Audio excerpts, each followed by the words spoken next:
शांति। आज अव्यक्त बाप दादा के महावाक्य 9 फरवरी, रिवाइज है 18 जनवरी 2004 और मुरली की थीम है वर्ल्ड अथॉरिटी के करेक्ट बच्चे हैं।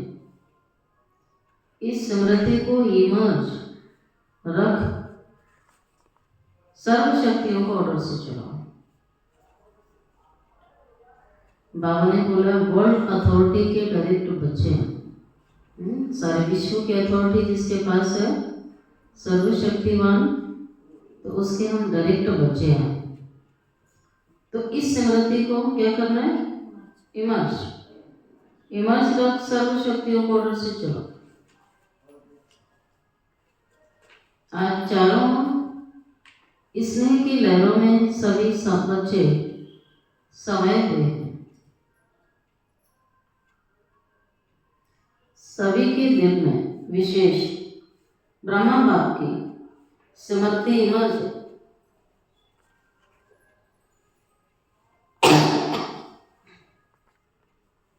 अमृत वेले से लेकर साकार पालने वाले रतन और साथ में अलौकिक पालने वाले रतन, दोनों के दिल की यादों की मालाएं बाप दादा के पास पहुंच गई।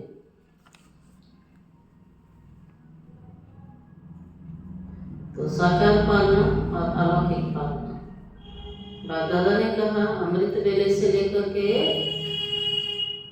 दोनों के दिल की यादों की मालाएं बाप दादा के पास पहुंच गई। सभी के दिल में बाप दादा की स्मृति की तस्वीर दिखाई दे रही है। बाप के दिल में सर्व बच्चों की स्नेह भरी याद समाई हुई है। सभी के दिल में एक ही स्नेह का गीत बज रहा है। वो गीत कौन सा है? सभी के दिल में स्नेह का एक ही गीत बज रहा है, मेरा बाबा, मेरा बाबा बज रहा है। और बाबा के दिल में यही गीत बज रहा है। बाबा के दिल में गीत बज रहा है, मेरे बच्चे, मेरे मीठे मीठे बच्चे। ये ऑटोमेटिक गीत, अनहद गीत कितना प्यारा है। बाप दादा चारों ओर के बच्चों को स्नेह भरी स्मृति के रिटर्न में दिल के स्नेह भरी दुआएं कदम गुणा दे रहे हैं। बाप दादा देख रहे हैं अभी भी देश व विदेश में बच्चे स्नेह के सागर में लवलीन।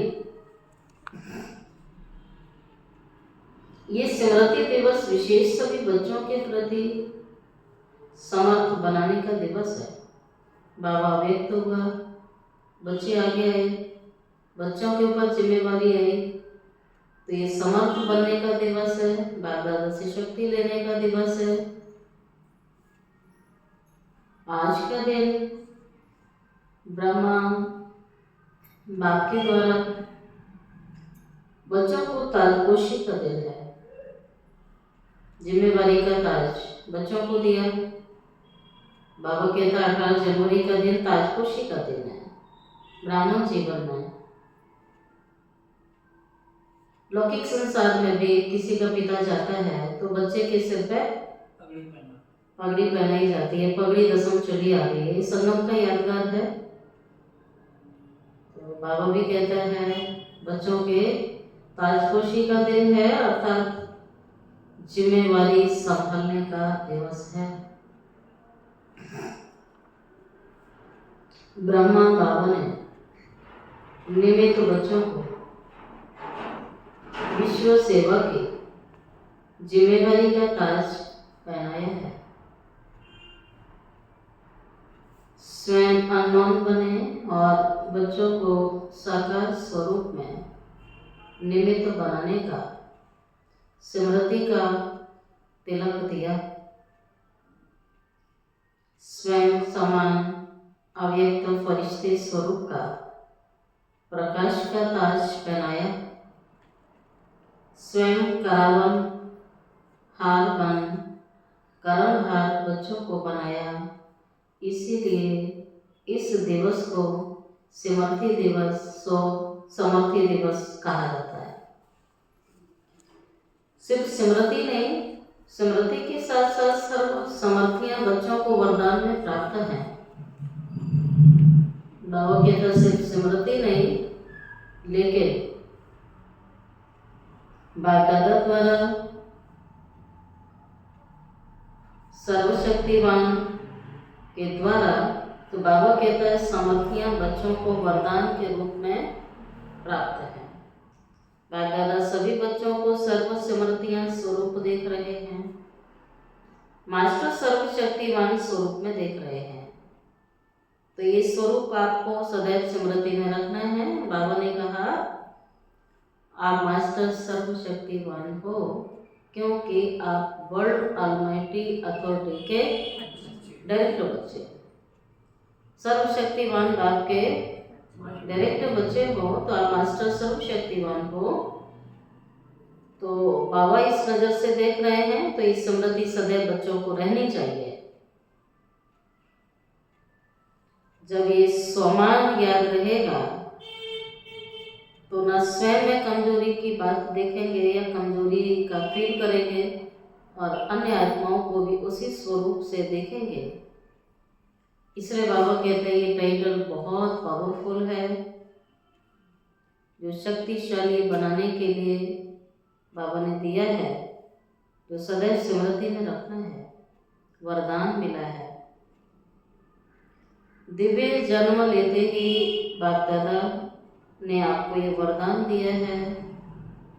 तो जन्म, ब्राह्मण जन्म साधारण जन्म नहीं है, ब्राह्मण जन्म डायरेक्ट भाग्य विदाता वरदाता, ब्रह्मा बाप के द्वारा ब्राह्मण जन्म मिला है। बाबा कहते हैं आपका जन्म दिव्य और अलौकिक है। तो जैसे दिव्य और अलौकिक जन्म की स्मृति रहेगी, उसके चाल चलन कर्म व्यवहार भी कैसे होंगे? अलग ही होंगे ना संसार से। उनका एक एक कर्म, उनकी सोच, उनका बोल, उनकी हर चीज अलग होगी, क्योंकि उनका जन्म ही अलग है। इसलिए बाबा कहते हैं दिव्य जन्म लेते ही बाबा ने वरदान दिया हुआ है। कौन सा वरदान मिला? आज बाबा कहता है सर्वशक्तिवान भव। कमजोर के बच्चे कमजोर होंगे ना, शक्तिशाली के बच्चे शक्तिशाली होंगे। पिता इतना ऊंचा है, बच्चे भी ऊंचे हैं। ये हर जन्म दिवस का वरदान है ना। बाबा कहते हैं ये हर जन्म दिवस का आपको वरदान है। इन सर्व शक्तियों को प्राप्त वरदान के रूप से कार्य में लगाओ। वरदान में सर्वशक्तिवान बाप के द्वारा आपको मिली है, तो ईश्वरीय कार्य में लगाना है। तो सारा खेल स्मृतियों का है। जो स्मृति स्वरूप है वो समर्थी स्वरूप है। शक्तियां तो हर बच्चे को ही मिली हुई है। मिली, बाबा तो कहता मिली है।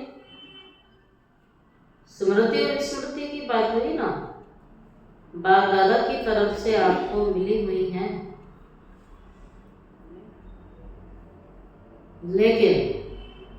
लेकिन क्या बाबा कहता आपको तो जन्म से ही बाबा ने वरदान दे दिया, अब तो डायरेक्ट बच्चे हो, आपको मिली भी है।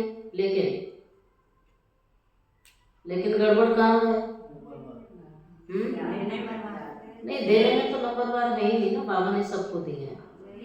देने में तो है ना, देने में बाबा कहता है सबको मैंने दी है, लेकिन गड़बड़ कहाँ चल रही है? कार्य में लगाने में नंबरवार हो जाते हैं,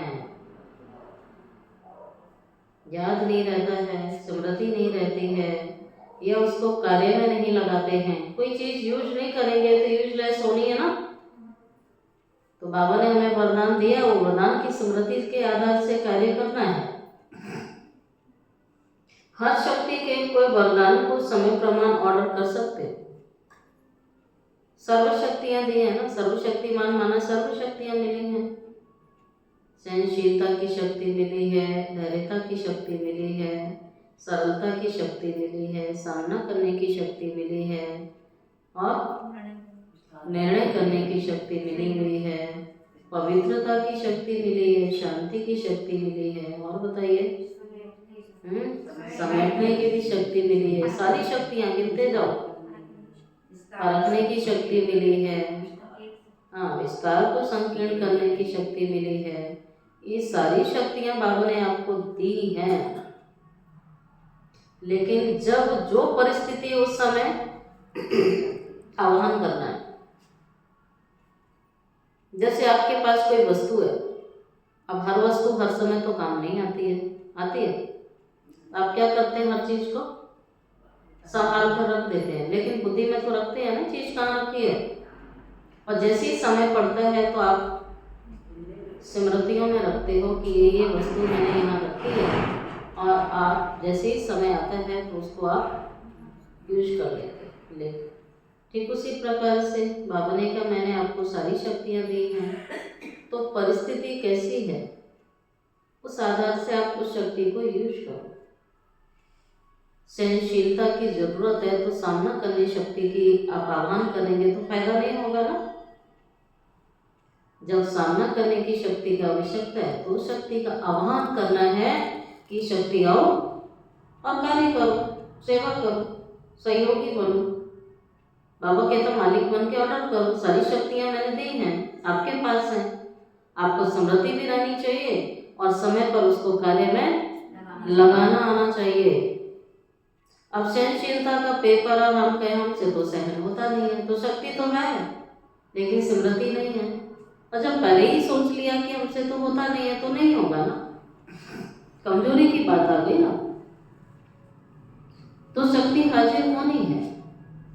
वरदान की प्राप्ति के मालिकपन की स्मृति स्वरूप में हो आप ऑर्डर करो, और शक्ति समय पर कार्य में नहीं आए ये तो हो ही नहीं सकता है। मालिकपन के ऑर्डर करना है। मालिकपन की स्मृति स्वरूप में होकर के आप ऑर्डर करो। शक्ति समय पर कार्य में ना आए, बाबा ने बोला है ये हो नहीं सकता। लेकिन शर्त क्या है? मालिक मास्टर सर्वशक्तिवान की स्मृति की सीट पर सेट हो। बिना सीट पर सेट के कोई ऑर्डर तो नहीं माना जाएगा ना। जब बच्चे कहते हैं बाबा हम आपको याद करते हैं, याद करते तो आप हाजिर हो जाते हो, हजूर हाजिर हो जाता है। जब हजूर हाजिर हो सकता है तो शक्ति क्यों नहीं हाजिर होगी? सिर्फ विधि पूर्वक, सिर्फ क्या? विधि पूर्वक मालिकपन की अथॉरिटी से ऑर्डर करो। सीट पर सेट होकर के मालिकपन की अथॉरिटी से ऑर्डर करो। जब शक्ति देने वाला हाजिर हो सकता है तो शक्तियां क्यों नहीं होंगी? लेकिन अभी बाबा ने क्या बोला? विधि पूर्वक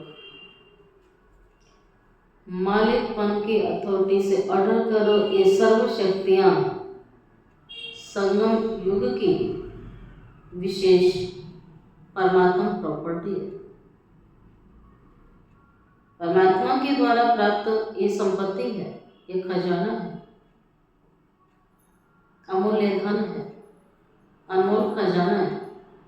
बाबा कहता है इस खजाने की स्मृति में रखो, इस खजाने को याद रखो। प्रॉपर्टी किसके लिए होती है? हाँ?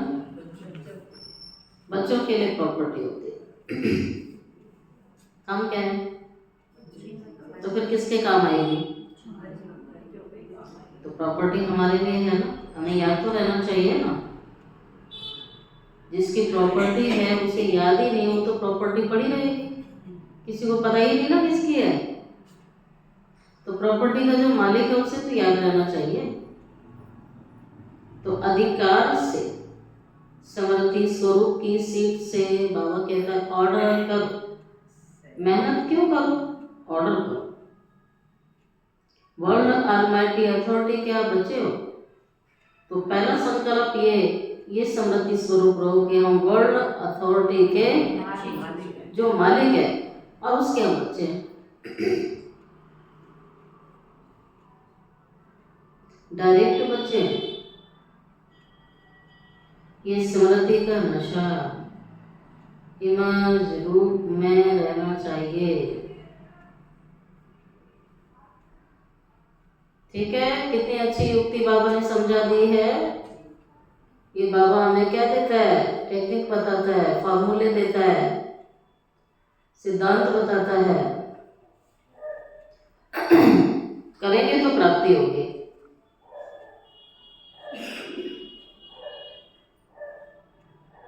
अपने आप को चेक करो। बैठे हैं ना, अभी चेक करो। अभी तो कोई काम नहीं है ना किसी को, जब बैठे चेकिंग करनी है। वर्ल्ड ऑलमाइटी अथॉरिटी की अधिकारी आत्मा हूं। क्या ये समृद्धि मुझे स्वतः ही रहती है? चेक करो, रहती है? नहीं रहती है तो रखनी। अभ्यास करना है इसका। बार बार बार बार कोई चीज को बार बार बार बार याद किया जाता है तो पक्की हो जाती है ना। जैसे कोई चीज चल रही है, बार बार आपने गहराई से ले लिया, वो फिर ऑटो मोड पर अपने आप चलती रहती है। तब आप क्या कहते हैं? ये बात मेरे दिमाग से निकलती नहीं है।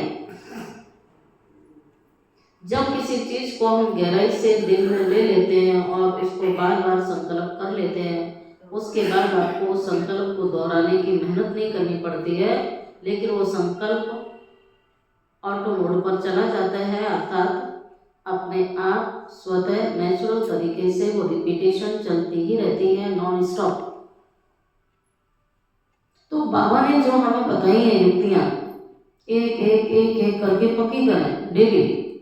सारा एक साथ तो नहीं होगा। आज बाबा ने जो पढ़ाया उसको करना है। तो आज सारा दिन अनगिनत बार ये स्मृति लानी है कि मैं, आज का स्वमान क्या हुआ? स्टार्टिंग बताओ, स्टार्टिंग। मैं वर्ल्ड, बोलो सभी, मैं वर्ल्ड ऑलमाइटी अथॉरिटी का बच्चा हूँ और मैं मास्टर सर्वशक्तिवान हूँ। ये स्वमान हमें अनगिनत बार सारा दिन पक्का करना है, अपने आप चलता रहेगा। फिर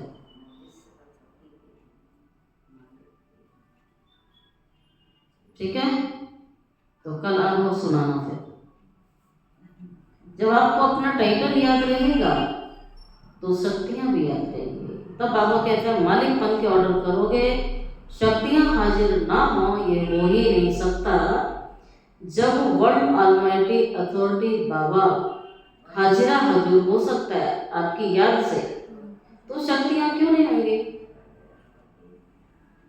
तो ये सीट दी है बाबा ने। अब इलेक्शन हुए तो जीत गए। कौन जीता? बीजेपी जीते हैं। बीजेपी जीत गई ना। अब जिसकी सीट होगी उसका ऑर्डर भी चलेगा। अब वो जो सीट पर सेट है उसका ही तो कहना मानेंगे। अब केजरीवाल का मानेंगे? क्यों नहीं मानेंगे? केजरीवाल का कहना क्यों नहीं मानेंगे? क्योंकि वो सीएम की सीट पर नहीं है। और अब जो सीएम की सीट पर आ जाएगा, उसको आप नहीं भी जानते थे, वो प्रसिद्ध हो जाएगा, दिमाग में भी आ जाएगा दिल्ली का सीएम कौन है। और उसका जो भी सिस्टम चलेगा उस सिस्टम के अंदर सब कुछ चलना पड़ेगा, क्योंकि वो सीट पर सेट हो चुका है। ठीक उसी प्रकार से बाबा हमें कहता है सीट पर सेट रहो। कौन सी सीट है हमारी? मास्टर। इस सीट को नहीं छोड़ना है। सीट ही छोड़ दी तो सब चला जाएगा। जैसे किसी की सीट जाएगी, है ना। अब राष्ट्रपति भवन मिला है तो राष्ट्रपति की सीट मिली पहले, और राष्ट्रपति की सीट मिली तो राष्ट्रपति भवन भी मिला, तो मुगल गार्डन भी मिला, तो सिक्योरिटी फोर्स भी मिली, सब कुछ मिला। लेकिन जैसे ही वो सीट गई उसके पीछे सब चला जाता है। ठीक उसी प्रकार से बाबा कहते हैं ये सीट है मास्टर सर्वशक्तिवान की, लेकिन तुम सीट से ही नीचे उतर आते हो। और जैसे ये स्मृति नहीं आती है तो सारी शक्तियां भी चली जाती हैं, सारी पावर चली जाती हैं। तो सारी पावर अर्थात सारी पावर की फोर्स आपके साथ है, लेकिन तब साथ है जब आप इस सीट पर सेट है। जैसे एरोप्लेन के अंदर बेल्ट लगाते हैं, कार के अंदर बेल्ट लगाते हैं, सीट पर सेट हो जाते हैं, बेल्ट लगाना जरूरी है। तब बाबा कहता है श्रीमत की ये बेल्ट है जो आपको टाइट रखनी है, जो सदा आपकी क्या करेगी? सेफ्टी करेगी। तो श्रीमती बेल्ट है, श्रीमती छत्र छाया है, श्रीमती हाथ है, श्रीमती साथ है, श्रीमती सहयोग है, श्रीमती मदद है। तो हर चीज में श्रीमत। तो बाबा ने आज ये पाठ पक्का कराया है कि पूरा दिन हमें बार बार स्मृति लानी है कि मैं वर्ल्ड ऑलमाइटी अथॉरिटी बाप का बच्चा हूँ और मैं मास्टर सर्वशक्तिवान हूँ, और इस मालिक मन से सारा दिन शक्तियों को ऑर्डर करेंगे तो जरूर कहना मानेंगे। तो वर्ल्ड ऑलमाइटी अथॉरिटी की अधिकारी आत्मा हूँ, ये स्मृति स्वतः रहती है। बाबा कहता पहले तो चेक करो। कई कहते हैं योग नहीं लगता, कई कहते हैं शक्ति नहीं आती, कोई कहते हैं पावर नहीं आती है। ये सबका एक ही कारण है। बाबा ने कह दिया ये जो संकल्प है आप विस्मृति हो जाती है इसकी। तो ये चेक करना है क्या मैं रहता है, रहती है, कभी कभी रहती है, चेक करो, या रहती ही नहीं है। तीन ऑप्शन है, या तो रहती नहीं है, या कभी कभी रहती है। रहती नहीं है तो शक्ति नहीं आएगी, कभी कभी रहती है तो कभी कभी शक्ति आएगी, और सदा रहती है तो सदा शक्ति रहेगी। आजकल के समय में तो अधिकार लेने के लिए तो अधिकार लेने के ही तो झगड़े हैं। क्या कहते हैं मेरा बर्थ राइट है, ये तो मेरा अधिकार है, और अपना अधिकार लेने के लिए कहाँ तक जाते हैं? कोर्ट कचहरी तक भी पहुंच जाते हैं, मरने मारने के लिए भी तैयार हो जाते हैं, लेकिन अपना अधिकार छोड़ते हैं। बाबा भी कहते हैं आपको अधिकार है, वर्षा मिला है, भगवान की प्रॉपर्टी है, बाप की प्रॉपर्टी है, ये आपका अधिकार है, ये आपका बर्थ राइट है।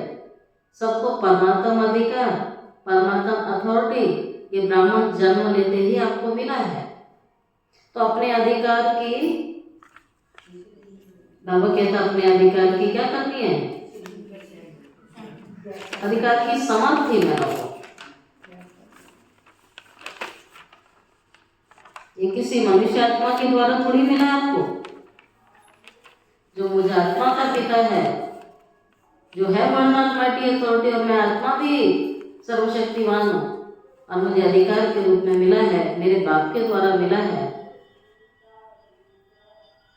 तो यह बाबा कहते समर्थी में रहो, स्वयं भी समर्थ रहो, और सर्व आत्माओं को भी समर्थी दिलाओ। तो संकल्प भी इतना श्रेष्ठ होगा तो बोल और कर्म भी श्रेष्ठ होंगे। फिर जब स्वयं का चिंतन, स्वयं की स्मृति श्रेष्ठ होगी तो बात भी ऐसे ही करेंगे ना। फिर तो बाबा भी कहते हैं सर्व आत्माओं को भी समर्थी दिलाओ। अभी कोई कमजोरी की बातें नहीं करनी। सर्व आत्माएं इस समय क्या मांग रही हैं? अच्छा, और क्या मांग रही हैं? और कुछ मांग रही है? बस शांति चाहिए। हाँ, शक्ति नहीं चाहिए। इस समय सब आत्माएं इस समय सामर्थ्य अर्थात शक्तियों की भिखारी है। आपके जड़ चित्रों के आगे मांग रहे हैं ना, सब कुछ मांग रहे हैं, शांति भी मांगते हैं, शक्ति भी मांगते हैं, सुख भी मांगते हैं, सब मांगते हैं। बाबा कहते हैं हे समर्थ आत्माएं। तब बाबा ने कहा बच्चे आप कितना हो जो आपकी जड़ मूर्तियों के आगे आपके मंदिरों में मांग रहे हैं, और आप चैतन्य में हो, और आप सबकी मनोकामनाएं पूरी करने वाली वही पूज्य आत्मा हो, आपकी पूजा हो रही है। अर्थात आपने ये स्वरूप बनाया था संगम पर, तभी तो भक्ति यादगार में अभी तक पूजा कर रहे हैं और मांग रहे हैं। अर्थात आपने दिया भी है पहले, ये कोई नया कार्य नहीं है, कल्प कल्प किया है। तो बाबा कहते हैं आपके जड़ चित्रों के आगे मांगते रहते हैं। बाबा कहते हैं हे समर्थ आत्माएं, सर्वशक्तिमान सर्व आत्माओं को शक्ति दो। क्या दो? तो ली होगी तो देंगे ना, कोई चीज होगी तो वही देंगे ना। कोई चीज आपके पास नहीं है तो दे सकते हो, और कोई आपसे मांगे तो आप क्या कहते मेरे पास नहीं है, हाँ? तब आप कहते मेरे पास ही नहीं है तो मैं कहाँ से दूं? तो बाबा कहता है दाता के बच्चे ऐसे नहीं होना चाहिए। फिर लो आप कर क्या रहे हो? क्यों नहीं शक्ति भरी? आपको समय मिला हुआ है ना सबको, इतने टाइम से हम ले रहे हैं, तो लिया नहीं क्या? कहाँ गया? चेक करो कहाँ लीकेज हुई, फिर भरा क्यों नहीं? तो बाबा भी कहते हैं कि सारा संसार भिखारी है, सर्व शक्तियों का आपके मंदिरों के आगे मांग रहे हैं, जड़ मूर्तियों के आगे मांग रहे हैं, और सब चाहते हैं हमें शक्ति दो, समर्थि दो। इसके लिए सिर्फ एक ही बात, अटेंशन हर बच्चे को रखना बहुत जरूरी है। ये सब कार्य करने के लिए एक ही बात का अटेंशन बहुत जरूरी है। कौन सा? बाप दादा ने इशारा भी दिया है, बाप दादा ने रिजल्ट में देखा है। क्या बोलिए, कौन सी कमी होगी? याद भी करते हो?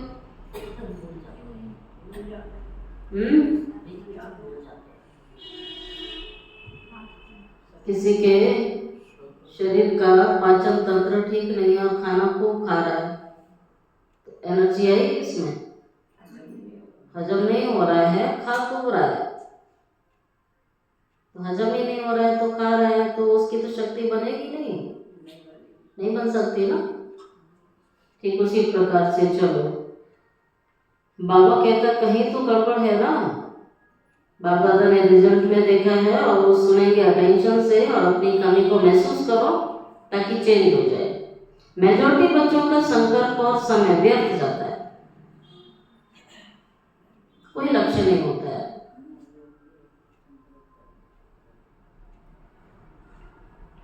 संकल्प भी वेस्ट, कुछ नहीं करेंगे, बस सोचेंगे। ज्यादा सोचने वाला कुछ कर ही नहीं सकता है, ज्यादा सोचने वाला तो धीरे धीरे खुद ही नहीं उठ सकता है, कुछ कर ही नहीं सकता। तो मेजॉरिटी बच्चे क्या चलाते हैं? संकल्प और टाइम दोनों ही खराब करते हैं, और खाली व्यक्ति अनेकों को डिस्टर्ब भी बहुत करता है। जैसे बिजली का कनेक्शन अगर थोड़ा लूज हो जाए, लाइट आएगी, लीक हो जाए तो लाइट ठीक आएगी नहीं। फिर व्यर्थ की लीकेज समर्थ स्थिति को सदा काल की स्मृति बनाने नहीं देंगे। संकल्प और टाइम, बाबा कहते दोनों अनमोल खजाना, इनको व्यर्थ गवाते हैं। इस पर गहराई से चिंतन करें, ये दोनों चीजें वेस्ट कर रहे हैं। लीकेज समर्थ स्थिति को सदा काल की स्मृति बनने नहीं देती है, इसलिए वेस्ट को क्या करना है? अभी वेस्ट को बेस्ट, वेस्ट को बेस्ट में चेंज करो। बचत की स्कीम बना कि अपने टाइम, एनर्जी संकल्प, बोल, कर्म, खजाने, शक्तियां कैसे बचाएं। तो बचत की स्कीम समझते हैं ना सभी। आपने देखा होगा फैमिली के अंदर क्या होता है कि कोई कमाता है तो कोई खाके कर्जा कर लेता है, पूरा ही नहीं कर पाता है, और कोई जितना कमाते हैं उतना खाके बराबर कर लेते हैं, और एक होते हैं जो खाते भी और थोड़ा सा 10% बचाने का संकल्प होता है। और जब 10% हर महीने बचाएगा तो उसके पास तो बहुत हो जाएगा। और जो पहला वाला है वो 10% एक्स्ट्रा ही खर्च कर लेता है तो उसके पास 10% माइनस में चला जाता है, और वो माइनस में जाते जाते कर्जे में डूब जाता है। तो वो मांगता है और मांगने से कुछ मिलता नहीं है, तो फिर रोता है, दुखी होता है और परेशान होता है क्योंकि उसने जमा किया ही नहीं। बाबा भी कहता है मेरे 3 प्रकार के बच्चे हैं, योग, ज्ञान योग, समर्थ संकल्प इतना नहीं है लेकिन वेस्टेज ज्यादा है, माना घाटा ज्यादा डाल रहे हैं। और कई हैं जो डेली दिनचर्या उनकी चल रही उतनी शक्ति लेते हैं, और कई एक्स्ट्रा स्टॉक जमा कर लेते हैं कि जब परिस्थिति आती है तो उससे निकालते हैं, वो उस प्रभाव में आते नहीं हैं क्योंकि उनके पास स्टॉक बहुत काल का जमा है। और जो पहले वाले हैं परिस्थिति आती है तो हाय हाय करेंगे, रोएंगे, चिल्लाएंगे, पश्चाताप करेंगे, कोई मदद करे, योग तो लगना नहीं उनका फिर, क्योंकि वो माइनस में चल रहे हैं ना। तो वही बाबा कहता बचत की स्कीम बनाओ डेली में, अपना समय, अपना संकल्प, अपनी एनर्जी जो भगवान से हमें प्राप्त हुए खजाने, इनको व्यर्थ नहीं गंवाना है, और वेस्ट को बेस्ट में परिवर्तन करने की स्कीम, परसेंटेज निकालो, सारे दिन में वेस्ट कितना हुआ ये निकालो और बेस्ट कितना किया ये निकालो, क्योंकि व्यक्ति बेस्ट करने से नहीं थकता है, वेस्ट करने से थकता है। वेस्ट संकल्प, व्यर्थ संकल्प। अगर मानो 40% वेस्ट है और 20% बेस्ट है तो बचाओ, ऐसे नहीं समझो थोड़ा सा ही वेस्ट जाता है। बाबा कहता अगर मानो 40% वेस्ट है, 20% वेस्ट है तो उसको बचाओ, ऐसे नहीं समझो थोड़ा सा ही वेस्ट जाता है, बाकी तो सारा दिन ठीक रहता है। लेकिन ये वेस्ट की आदत बहुत समय की होने के कारण लास्ट घड़ी में धोखा दे देगी, संस्कार बन जाता है ये भी। तो फिर लास्ट घड़ी में धोखा, लीकेज रही, इकट्ठा हुआ ही नहीं, जमा हुआ ही नहीं, माया चोरी कर ली सारा खजाना, बाकी सारा दिन ठीक रहता है कहते हैं, लेकिन ये लास्ट में धोखा दे देगी, नंबरवार बना देगी, नंबर 1 आपको बनने नहीं देगी। जैसे ब्रह्मा बाबा ने आदि में अपनी चेकिंग के कारण रोज रात को दरबार लगाई ना, रोज रात को बाबा ने दरबार लगाई, अपनी एक एक कर्मेंद्रिय से हिसाब पूछा।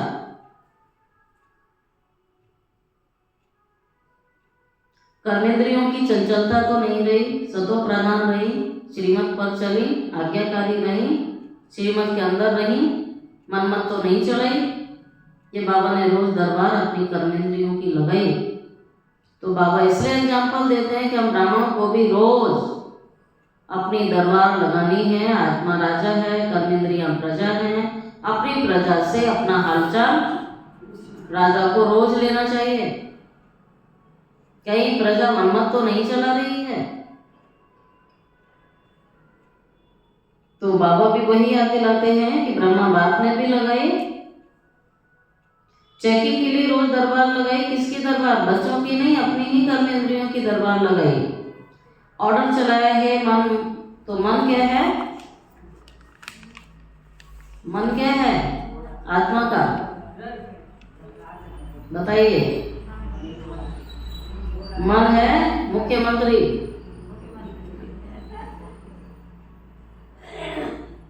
तो ऑर्डर चलाया है मन मुख्यमंत्री है, तुम्हारी चलन अच्छी नहीं है, ऑर्डर में चलो। आज सारा संसार मन के आधार से चल रहा है और बाबा ने दिशा बदल दी। मन को तुम्हें चलाना है, मन के आधार से तुम्हें नहीं चलना है, क्योंकि मन की शक्ति आत्मा की है। तो आत्मा मन से भी ऊपर है। ये मेरी शक्ति है, इसको मुझे चलाना है। तो मन मुख्यमंत्री, तुम्हारी चलन अच्छी नहीं, ऑर्डर में चलो। हे संस्कार, ऑर्डर में चलो। तो संस्कारों को बोलो, क्यों नीचे ऊपर हुआ, कारण बताओ, निवारण करो। हर रोज बाबा कहता है, हर रोज ऑफिशियली दरबार लगाई, ये चेक करो। ये दरबार आपको खुद लगानी है अपनी।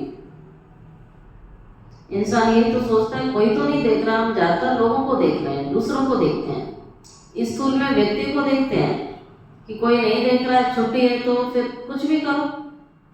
लेकिन हमारी वफादारी किसके साथ है? बाप दादा के साथ है, स्वयं के साथ है, क्योंकि इसमें तीसरा है ही नहीं। बाप के समूह की मुझे आत्मा को सारा हिसाब किताब देना है। तीसरा करेगा चुप्तू, मुझे आत्मा ने चुप्तू करना है, बाबा की मदद मिलनी है। तीसरे का तो कोई रोल है भी नहीं। ऐसे रोज अपनी स्वराज्य दरबार लगाओ, अपने मन का हाल पूछो, संस्कारों का पूछो, अपनी आदतों का पूछो, कर्मेंद्रियों का पूछो। कई बच्चे बाप दादा से मीठी मीठी रूढ़ियां करते हैं, पर्सनल रूढ़ियां करते हैं। बाबा कहते हैं, मैं बताऊं क्या करते हैं? बाबा कह के बैठ के क्या बातें करते हो? कहते हैं, हमको अपने भविष्य का चित्र बताओ, हम क्या बनेंगे। जैसे आदि रत्नों को याद होगा कि जगत अम्बा माँ से सभी बच्चे अपना चित्र मांगते थे, मम्मा आप हमको चित्र दो, हम ऐसे हैं। बाप दादा से भी रूढ़ियां करते हैं, अपना चित्र मांगते हैं। आप सबकी भी दिल तो होती होगी, हमको भी चित्र मिल जाए तो अच्छा है। लेकिन बाप दादा कहते हैं, बाप दादा ने हर एक बच्चे को एक विचित्र दर्पण दिया है। वो दर्पण कौन सा है? बताइए, कौन सा दर्पण मिला है? मिला होगा तो आप बताओगे ना। वर्तमान समय आप स्वराज्य अधिकारी हो ना, तो स्वराज्य अधिकारी हो। बाबा कहते हैं, जो बच्चे स्वराज्य अधिकारी हैं हाथ उठाओ। हो जो है वो हाथ उठाओ, जो नहीं है वो ना उठाएं। जो अधिकारी है वो हाथ उठाओ। स्वराज्य अधिकारी आधे नहीं है, अच्छा जो नहीं है वो उठाओ। जो नहीं है वो हाथ उठाओ, एक में उठाओ ना, जल्दी उठाओ।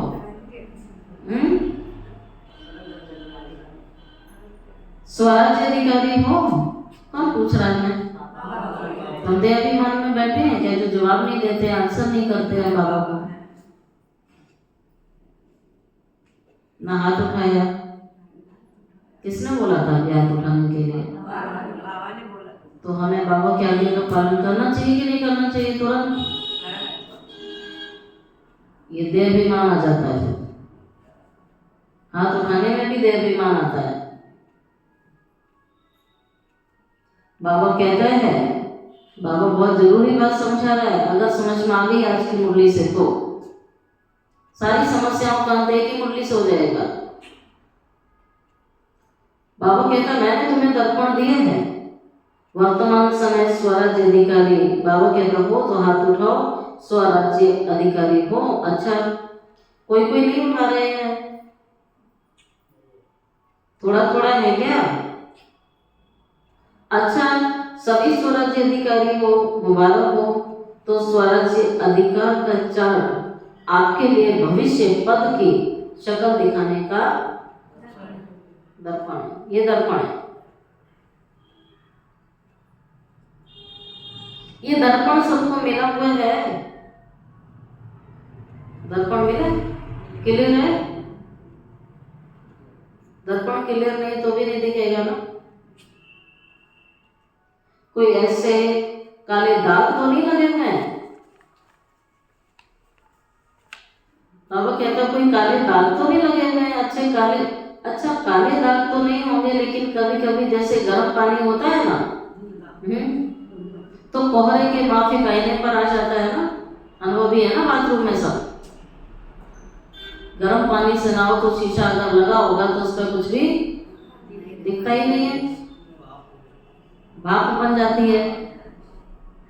तो कोहरे के माफिक आईने पर आ जाता है, जैसे फॉगी होती है ना, तो आईने पर ऐसे हो जाता है, तो आईना फिर क्लियर नहीं दिखता है। नहाने के समय तो सबको अनुभव होगा, ठीक है। तो ऐसा अगर कोई एक भी कर्मेंद्रिय अभी तक भी आपके पूरे कंट्रोल में नहीं है, सिंगल एक भी कर्मेंद्रिय ऐसी है जो आपके कंट्रोल में नहीं है, बाबा पूछता ऐसी है कंट्रोल में, लेकिन कभी कभी नहीं भी है। अगर मानो कोई कर्मेंद्रिय, चाहे आँख हो, चाहे मुख हो, चाहे कान हो, चाहे पाँव हो, पाँव भी कभी कभी बुरे संग की तरफ चले जाते हैं, तो पाँव भी कंट्रोल में हुआ नहीं ना। फिर संगठन में बैठ जाएंगे, रामायण और भागवत की उल्टी कथाएं सुनेंगे, सुलटी नहीं उल्टी, तो कोई भी कर्मेंद्रिय संकल्प समय सहित अगर कंट्रोल में नहीं है तो इसको बाबा कहता है चेक कर, वहां सब एक्यूरेट है। रामायण भागवत समझ गए, कथा कहानियां जो घरेलू होती है, व्यर्थ की फालतू उल्टी कथाएं, बाबा उनकी बात कर रहा है। बैठ जाएंगे इकट्ठे, इसकी बात उसकी बात इसकी बात, ये सब चलता है दिमाग। ज्ञान सुनाने के लिए बोलेंगे तो कहेंगे आता नहीं है, और कथा कहानियां नॉन स्टॉप सुना सकते हैं। इकट्ठे बैठ गए, चलता रहेगा।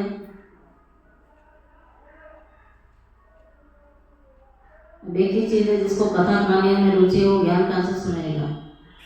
व्यर्थ में मुख बंद नहीं होता है, समर्थ में मुख चलता नहीं है, एक ही चीज होगी ना। बाबा कहते हैं कंट्रोल नहीं होता है, फिर चेक करो। बाबा कहते हैं जब समर्थ बोलना नहीं आता है तो व्यर्थ में मुख भी बंद होना चाहिए ना। फिर जब स्वराज्य में कंट्रोलिंग पावर नहीं है, आपका स्वराज्य नहीं हुआ ना, संगठन में बैठ गए, व्यर्थ बोल रहे, सुन रहे सब, तो आपका स्वराज्य तो नहीं हुआ ना। फिर ये तो संस्कार है, आप बनाओगे रोज तो आप कहीं भी जाओगे तो आपका वही संस्कार रहेगा। तो राजा तुम नहीं बन सकते, फिर विश्व पर राज्य कैसे करोगे जिसका स्वयं पर राज्य नहीं है। बाबा कहते कैसे बनोगे राजा, विश्व के राज्य में कंट्रोल क्या करोगे, राजा कैसे बनोगे, वहां सब एक्यूरेट है। कंट्रोलिंग पावर, रूलिंग पावर सब स्वतः ही संगम युग के पुरुषार्थ की प्रारब्ध के रूप में है। संगम युग अर्थात वर्तमान समय अगर कंट्रोलिंग पावर, रूलिंग पावर कम है तो पुरुषार्थ कम, तो प्रारब्ध क्या होगी, हिसाब करने में तो होशियार हो ना। बाबा कहता है हिसाब तो सबको करना आता है ना। आज की दुनिया में हिसाब करना सबको आता है, हर चीज का हिसाब रखते हैं। कोई हमारे घर प्रोग्राम में आया तो हम हिसाब रखते हैं, फलाना हमारे घर में दुख में नहीं आया था, सुख में नहीं आया, ये भी हिसाब रख लेते हैं। किसी ने सहयोग दिया, ये भी हिसाब रखते हैं, किसी ने नहीं दिया वो भी हिसाब रखते हैं। हर चीज का हिसाब रखते हैं, रखते हैं नहीं रखते हैं। बाबा इसलिए कह रहा है हिसाब रखने में तो होशियार हो ना सब, अपना हिसाब नहीं आता। तो इस आईने में अपना फेस देखो। कौन सा आईना मिला,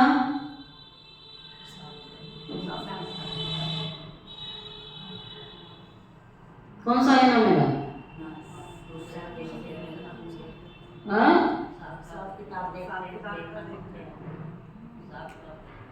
आईने का नाम क्या हुआ, स्वराज्य।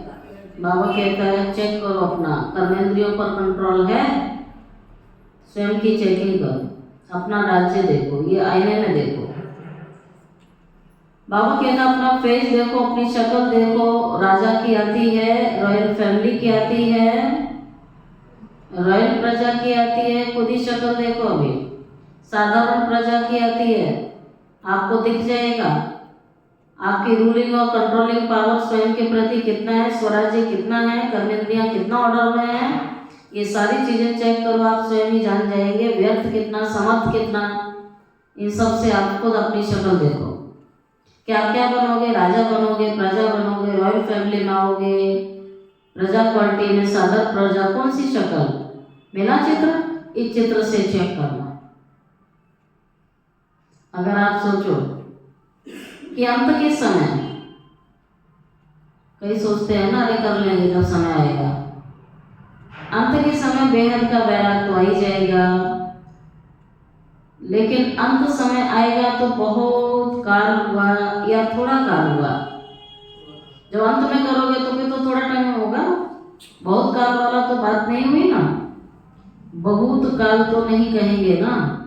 तो एक ही जन्म पूरा ही राज्य अधिकारी बने, तख्त पर भले नहीं बैठे लेकिन राज्य अधिकारी हों, ये बहुत काल का पुरुषार्थ, बहुत काल की प्रारब्ध का कनेक्शन है।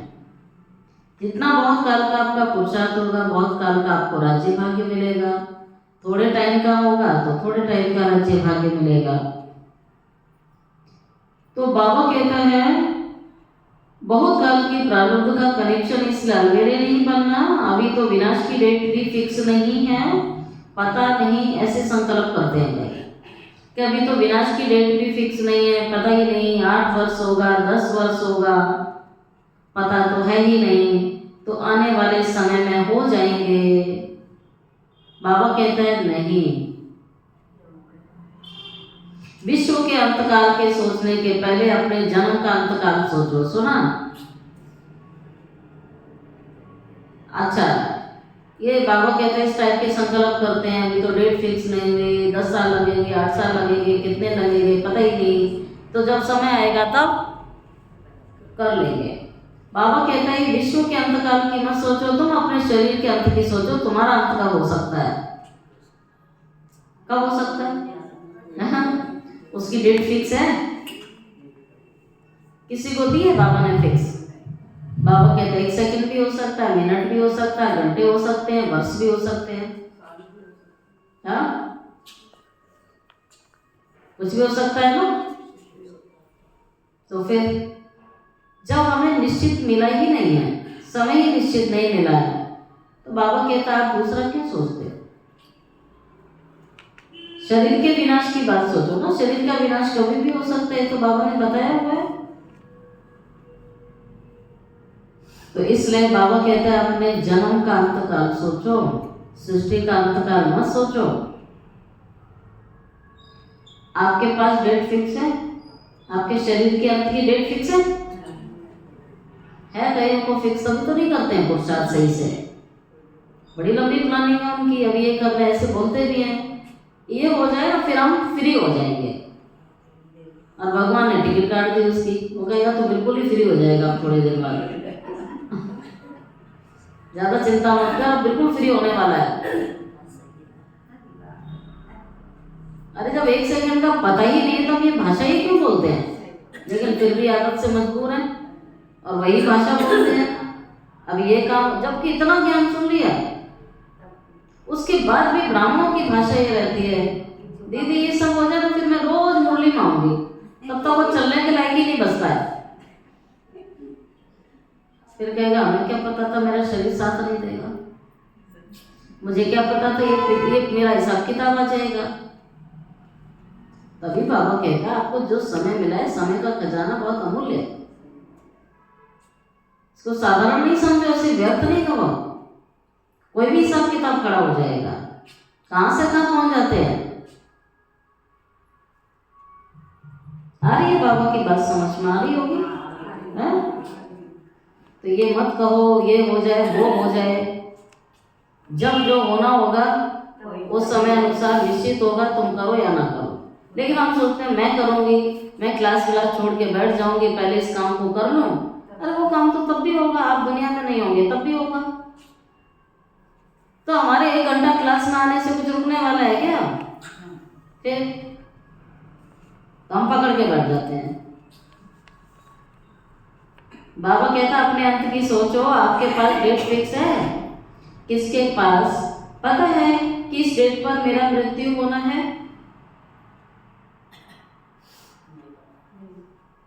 इतने जो जा रहे हैं उनको देख के संदेश नहीं मिल रहा क्या? कईयों को मिलता ही नहीं है, कोई वैराग नहीं आता, कोई फर्क नहीं पड़ता है। अगर आ जाए ना तो परिवर्तन दिखने लग जाएगा। बाबा कहते हैं परिवर्तन दिखना चाहिए जीवन से। अगर आपके अंदर जरा भी आ रहा है तो वो दिखेगा भी आपके जीवन से। बाबा कहते हैं किसी के पास नहीं है ना, विश्व का अंत तो होना ही है, समय पर होगा ही। वो तो बाबा कहता होना ही है और होगा ही समय पर। लेकिन सबसे बड़ी बात है हमें, हमारे पास कितनी घड़ियां ये हमें नहीं पता ना। तो मुझे हर घड़ी को क्या समझना है? ये तो सिर्फ स्लोगन लिखने के लिए तो नहीं है ना। हाँ, बाबा कहता है देखो आपके पास डेट फिक्स नहीं है, किसी को पता है कि किस डेट पर मृत्यु होना है, किसी के पास नहीं है ना। तो विश्व का अंत तो होना है, समय पर होगा, लेकिन पहले अपने अंत काल सोचो और जगदम्बा का स्लोगन याद रखो। क्या स्लोगन था मामा का? हर घड़ी अपनी अंतिम घड़ी समझो, ठीक है? अचानक होना है। अभी अभी आप सारे टेस्ट करा के आएंगे और दूसरे दिन हार्ट फेल हो जाता है। एक दिन पहले आपने टेस्ट कराए, डॉक्टर कहेगा आपका हार्ट ठीक चल रहा है, और रातों रात हार्ट फेल हो जाता है। रातों रात सीट गायब हो जाती है। रातों रात कुछ भी तख्ता पलट जाता है। रातों रात कितने होते ही नहीं है, सवेरे सोए सोए बीपी बढ़ गया और सोए सोए अटैक, आंख भी नहीं खुल पाती है। तो बाबा कह रहा है देखो, इसलिए हर घड़ी को अंतिम घड़ी समझो, अचानक होना है। कई सालों से बाबा ने यही पाठ पक्का कराया है, अचानक होना है, डेट नहीं बताई जाएगी। कितना भी लाख कोशिश कर लो, जाने वाले के लिए हर समय मौत खड़ी है कि नहीं खड़ी है? ना विश्व की ना आपके अंतिम घड़ी की डेट नहीं बताई जाएगी, सब अचानक होगा। अचानक बीमारियां आ सकती हैं, अचानक शरीर छूटेगा, अचानक संसार में परिस्थिति क्रिएट होगी, अचानक भूकंप आएंगे, अचानक कुछ भी होगा, कुछ नहीं बताएंगे। और ना ही मनुष्य पता कर सकता है। कोई मनुष्यों में पावर ऐसी कि प्रकृति के कोई तूफान आने वाले हैं तो पहले ही बता दे। अगर इतना पता लग जाए तो उस पर भी जीत पा सकता है। फिर आज तक कोई डॉक्टर बता सकता है किसी को देख करके इसका इतने साल में शरीर छूट जाएगा? बाबा कहता है अचानक होना है, डेट नहीं बताई जाएगी, ना विश्व की ना आपके अंतिम घड़ी की, सब अचानक का खेल है। सुन रहे हैं? तब ऐसे नहीं कहना जाके बाबा के पास शरीर छूट जाए कि बाबा मुझे क्या पता था कि मैं इतनी जल्दी शरीर छोड़ दूंगी। बाबा कहेगा मैंने तो रोज बताया, इसलिए रोज दरबार लगाओ। हे राजे, स्वराज्य अधिकारी राजे, अपनी दरबार लगाओ, ऑर्डर में चलाओ, क्योंकि भविष्य का गायन है, लॉ एंड ऑर्डर होगा, स्वतः ही होगा, लव और लॉ दोनों का बैलेंस होगा, नेचुरल होगा। राजा कोई लॉ पास नहीं करेगा, लेकिन लॉ पास नहीं करेगा कि यह लॉ है, लेकिन आजकल लॉ बनाते रहते हैं। आजकल तो पुलिस वाला भी लॉ उठा लेता है, लेकिन वहाँ नेचुरल लव और लॉ का बैलेंस होगा। बाबा कहता है आजकल की दुनिया में पुलिस वाला भी लॉ उठा लेता है। वहाँ सब नेचुरल रीति से लव और लॉ के अंदर बैलेंस रहेगा और सब उसको फॉलो करेंगे। तो अभी ऑलमाइटी अथॉरिटी की सीट पर सेट रहो, सीट नहीं छोड़नी है किसी को, ठीक है? तो ये कर्मेंद्रियां, शक्तियां, गुण सब आपके आगे क्या होंगी? हजूर, हाजिर। जी हजूर करेंगी, आप सीट पे रहोगे सब जी हजूरी होगी, फिर धोखा नहीं देंगे जी हाँ जी। तो अभी क्या करेंगे, दूसरे स्मृति दिवस पर कौन सा समारोह मनाएंगे? ये हर एक जौन तो समारोह मनाता है, सम्मान समारोह भी बहुत मना लिए।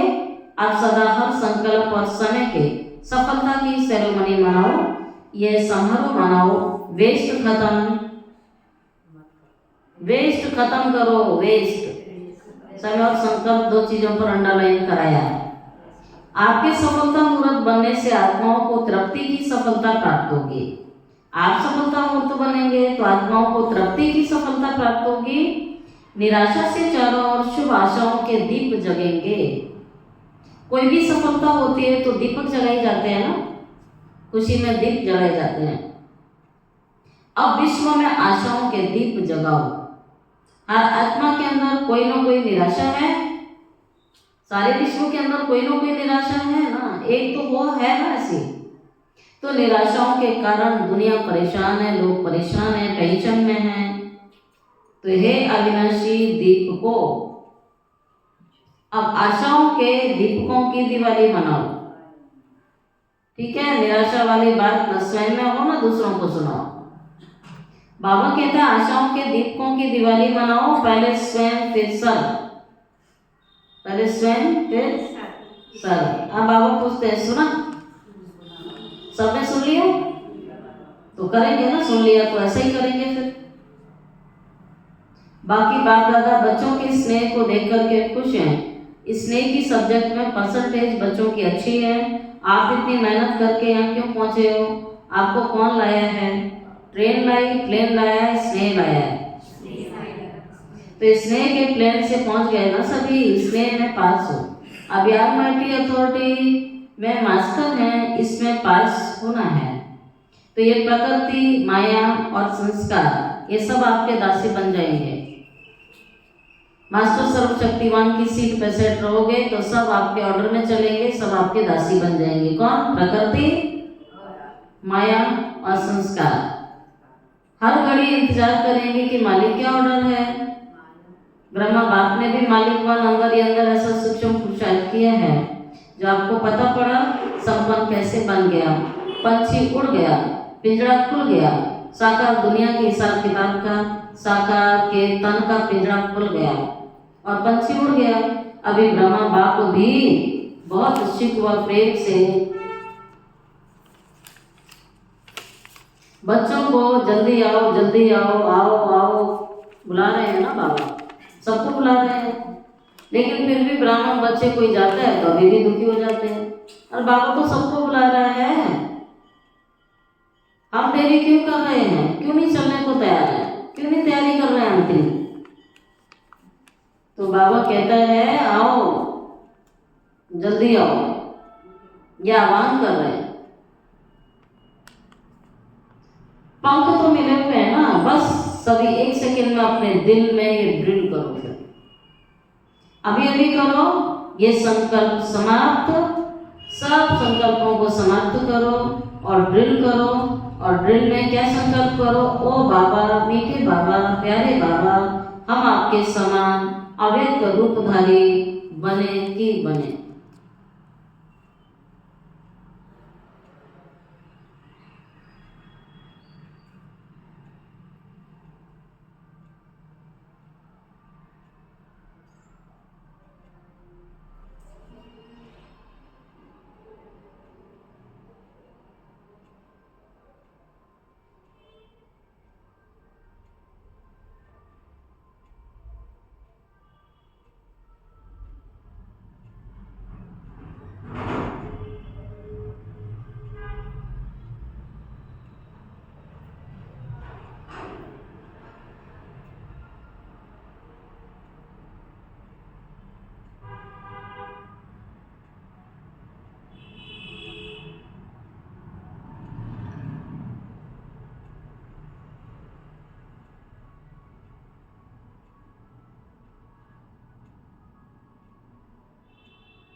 क्या संकल्प किया?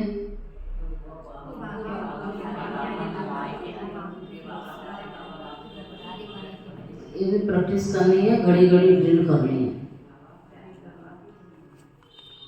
ओ बाबा, मीठे बाबा, प्यारे बाबा, हम आपके समान अव्यक्त रूपधारी बने कि बने। अंडरलाइन है और आज ये ड्रिल करनी है सारा दिन और प्रैक्टिस करके हमेशा करनी है। अच्छा, चारों ओर के स्नेही सो समर्थ बच्चों को, चारों ओर के स्वराज्य अधिकारी सो विश्व राज्य अधिकारी बच्चों को, चारों ओर के मास्टर ऑलमाइटी अथॉरिटी की सीट पर सेट रहने वाले तीव्र पुरुषार्थी बच्चों को, सदा मालिक बन प्रकृति को, संस्कार को, शक्तियों को, गुणों को ऑर्डर करने वाले विश्व राज्य अधिकारी बच्चों को, बाप समान संपूर्णता को, संपन्नता को समीप लाने वाले देश विदेश के हर स्थान के कोने कोने के बच्चों को समर्थ दिवस का, बाप दादा का याद प्यार और नमस्ते। रूहानी बच्चों की रूहानी बाप दादा को याद प्यार, गुड मॉर्निंग और नमस्ते नमस्ते नमस्ते।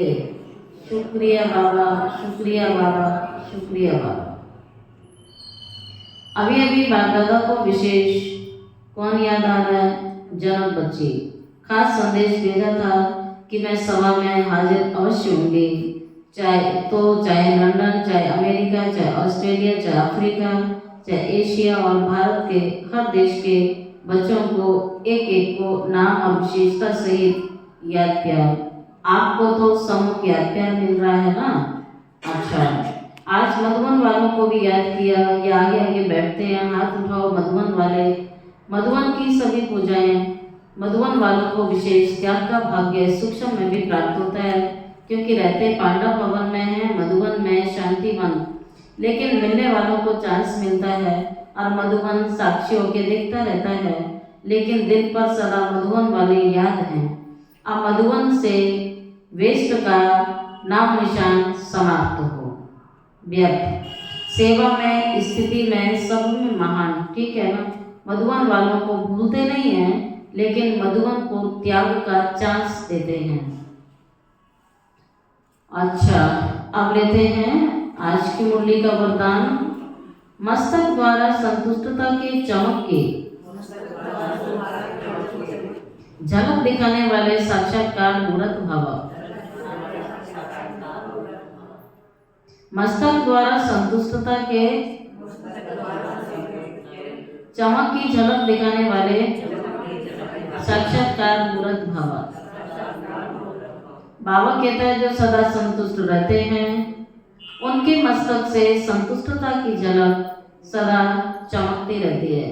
बाबा कहते हैं उनके मस्तक से चमकती है कि संतुष्ट रहता है। संतुष्ट रहेंगे तो मस्तक से भी दिखाई देगा ना, और नहीं रहेंगे तो दिखेगा। यह असंतुष्ट आत्मा, तृप्त आत्मा, दुखी आत्मा, पर ये सारे भाव हमारे चेहरे पर होते हैं नहीं होते हैं? होते हैं। तो बाबा भी कहते हैं उनके मस्तक से संतुष्टता की झलक सदा चमकती रहती है। उन्हें कोई भी उदास आत्मा यदि देख लेती है वह भी खुश हो जाती है, उनकी उदासी मिट जाती है। जिनके पास संतुष्टता की खुशी का खजाना है उनके पीछे स्वतः ही सब आकर्षित होते हैं। उनका खुशी का चेहरा चैतन्य बोर्ड बन जाता है। अनेक आत्माओं को बनाने वाले का परिचय मिल जाता है कि ऐसा बनाने वाला कौन है, तो बाबा की याद दिलाने वाला उनका चेहरा बन जाता है। तो ऐसे संतुष्ट रहने और सबको संतुष्ट करने वाले बाबा कहता है संतुष्ट मणिया बनो। बाबा परिस्थिति नहीं कह रहा है कैसी भी है, बाबा मिला है। हमारा यही स्लोगन है, बाबा मिला सब कुछ मिला, क्योंकि बाबा सर्व खजानों की चाबी है।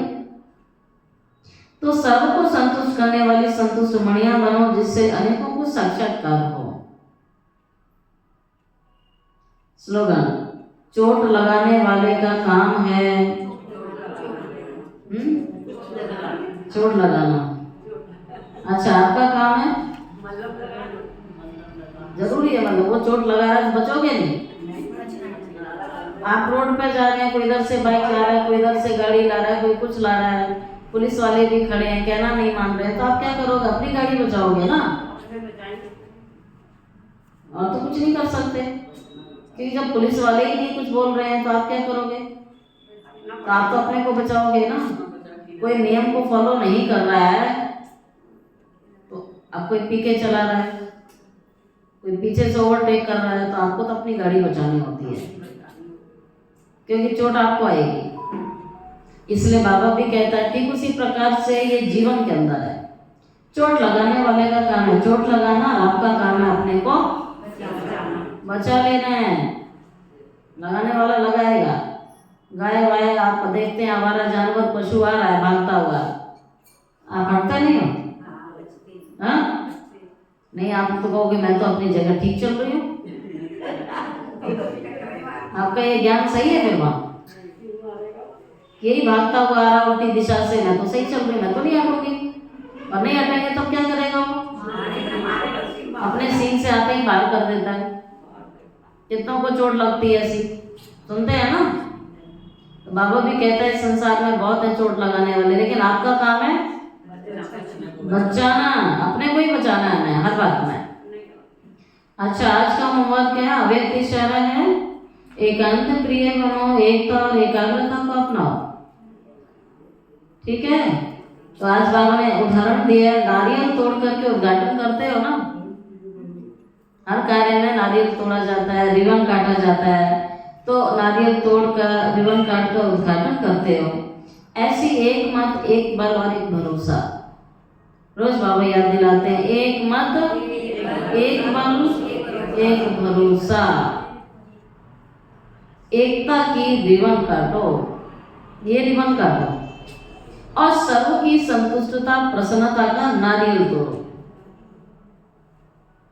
ये पानी धरने में डालो, फिर देखो सफलता कितनी होती है। ओम शांति।